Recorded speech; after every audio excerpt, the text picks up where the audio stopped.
As many of you may know, I'm pretty passionate about barefoot running.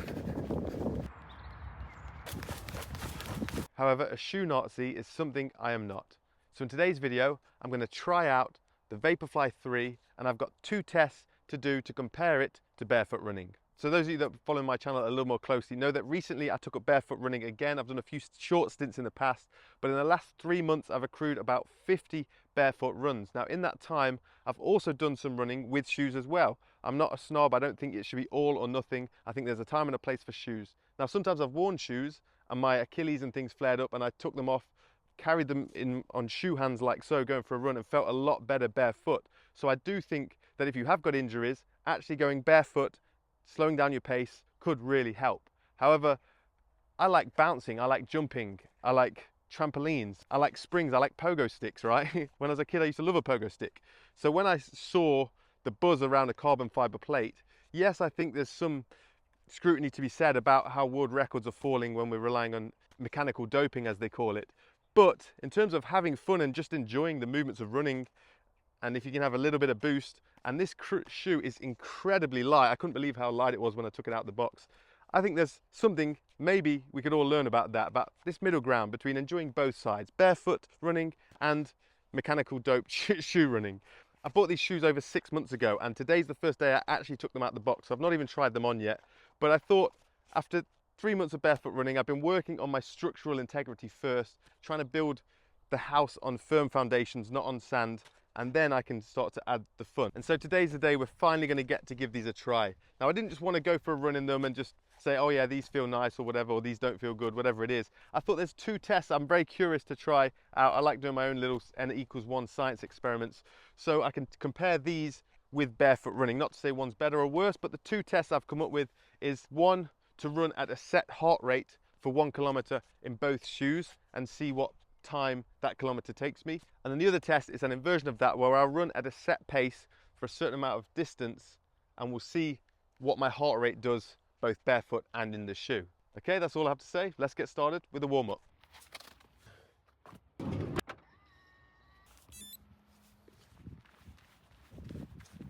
Okay, so I've done my 1 kilometer warm-up barefoot. Now on to test number 1. I'm going to run 1 kilometer maintaining a heart rate of about 150. So I'm going to start barefoot, get up to a heart rate of about 150, then start the lap, do 1 kilometer at that heart rate, and then we're going to swap to the shoes and give it another go and see what pace differences there are between the same heart rates. Okay, so we just did the first K barefoot, about 5:49 for the 1 kilometer. The battle was keeping the 150 heart rate because tiny undulations change how fast you can go. But we got there. I think we got the average of 150. So now, let me rub my hands together. First time ever putting these on. Haven't even tried them on yet. Hope they fit.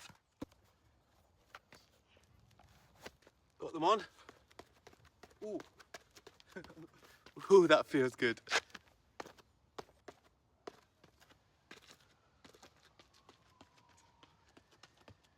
Okay, I am very excited to give these a go now. That was my first try in them. Right, let's do the kilometer then.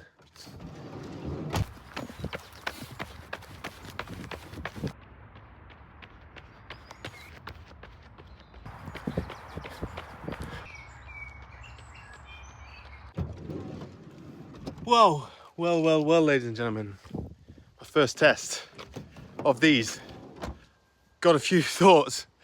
Before we get to the time, which is very interesting, by the way, very, very interesting. I did have the thought going into this and things I've seen online that these shoes are built for speed. So when I'm going at a jogging pace, when I'm, 150 heart rate for me, just a bit of a top end jog for me, it might not be the way these shoes are built. They're built for racers, right? And so I'm not doing that in this first test. In the second test, we'll get to that.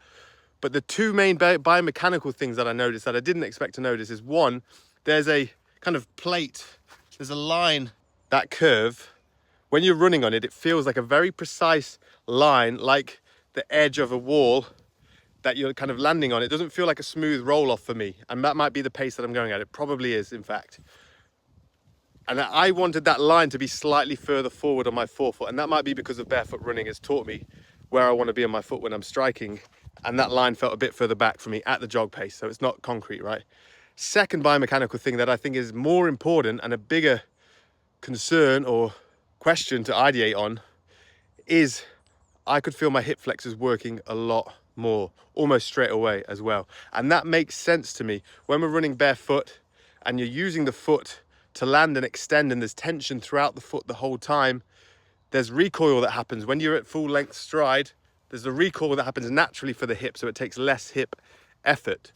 Now, when you have shoes that take away some of the ankle and foot's natural motion and does it for you, you're then relying on the hip more to pull that forward, because the biomechanical, the structural fascial tension throughout the length of the leg to the big toe is not the same when you're relying on a shoe. So that might be one way to identify some people that have hip issues with running a lot, is how barefoot running could help them. Now, finally, onto the time. Now, I struggled to keep my heart rate at 150. It ended up at an average of about 152, 153 for the run. And yet my time was 5:48, which is 1 second quicker than before. So 1 second quicker for 3 more heart rates. So somehow, the exact same course, trying to maintain the same heart rate, the shoes ended up at the exact same as doing it barefoot.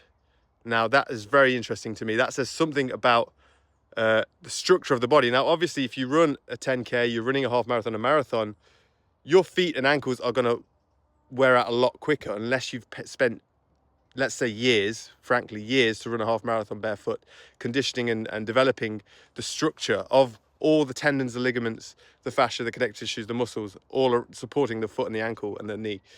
So that was very, very interesting to notice. So the only thing to do then for test 2, I wasn't fully decided on what pace I'm going to go at, but I think in order to do a fair test here, I'm going to have to go at a good pace. Okay then, test 2, I had written down here, test 2 was going to be 500 meters at 4-minute pace, which, being fully transparent and honest, because I've been working on the barefoot running, developing the structure, before I've not done much aerobic development. I haven't been able to do much zone 2 yet, because I've not been able to run much more than 30 minutes at the moment. I've been developing gradually and gently, not to overdo it. And so 30 minutes is where my running is at. So I've not been able to accrue some 45-minute, hour-long zone 2s barefoot yet. So my aerobic capacity isn't there. But we're going to attempt to run 500 meters at 4-minute per K pace, barefoot and in shoes. I'm going to do a 250 meter warm-up, run the 500 meters, and then about a 250 meter cool down. And then we're going to see what my heart rate is at in both of them. And that should give the shoes a test at a slightly higher pace. Maybe a better test would be a shorter distance and a higher pace, but it becomes harder to get the right averages for paces and heart rates and stuff like that. So I think 500 meters is about the minimum I want to do to keep it fair. Okay, nothing to say then other than let's go on, begin test number 2. Faster paces comparing barefoot and the shoes.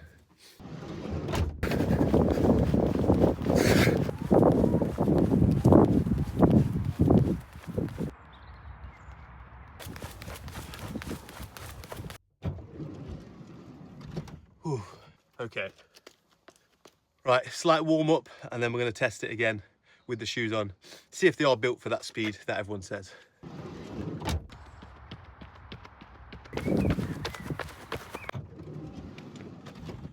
Oh, there we go. Test 2, run 2 in the barefoot shoes, not in the barefoot shoes, in the carbon fiber shoes, just so you know. They're not barefoot shoes, that's for sure. I'm just going to do a cool down and then we'll talk about test 2.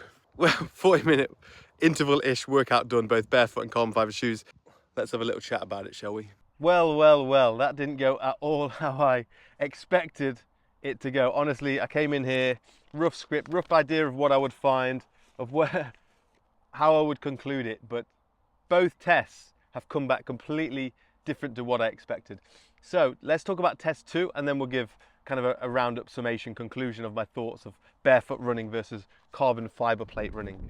So test 2, run 1, barefoot. About 100 meters into it, a dog started chasing me, and it carried on chasing me for at least another 100 meters. It would not leave me alone. So I thought, I don't know what it was going to do. It felt like it was literally an inch from my heel the whole time, right honed in, a little greyhound guy. Didn't know if he was going to jump at me or what. The owner kept shouting him back, and eventually I just stopped running and had to shoo him off to then carry on running. So assuming that spiked my heart rate way up, and then not to mention stopping and starting, I still managed to finish with a 4-minute K pace for that 500 meters on average, and the heart rate was about 174, 175. Then the second run with the carbon fiber shoes, this time no dogs, I managed to do it. The challenge then was I'd put in the effort to find a 4-minute K pace. When I put the shoes on, I'm kind of giving the same effort, and I had to slow it back a bit, what felt like slowing it back to hit the 4-minute K pace. But then it turns out the heart rate without the dog involved was still about 174, 175, about, you know, negligible result. Now, I haven't done much interval work training at all. I've been focusing, as I said, on the structure, not on anaerobic, let alone much aerobic training. So the fact that I did that first 500 and it shot me into kind of anaerobic, just about above my lactate threshold, it looked like, that might have spiked, that might have took a longer rise. And then the second time I did my 500 meter run with the shoes, I think it was a quicker rise to get to that heart rate.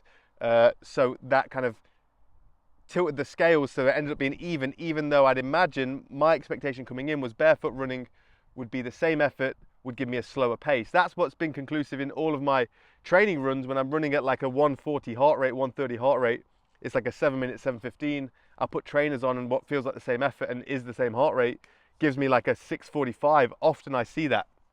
Today, I don't know if today's just different, if I felt good barefoot, if the shoes just take some getting used to. There's many factors involved that could have affected how that went. And the same again then with test one. I expected to run that kilometer at that set heart rate and have a much faster pace with the shoes.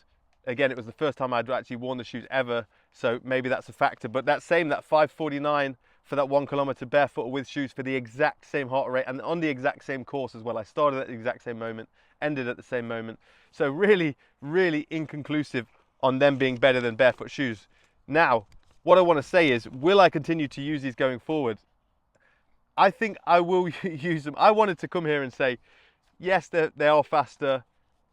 It's an option. It's a tool that you can use on race day. I think I need to do more runs in them, to be frank. I think I will still do part runs in them. If I sign up to a 10K, I think I'd do a 10K in these, and I think I'd enjoy it, and maybe there'll be less impact through the ankles and stuff because of it, more support, and it would be less taxing on the lower extremities. But overall, I enjoyed the moment when I'm tuning into what felt the most fun, and I think that's what should matter when we're running.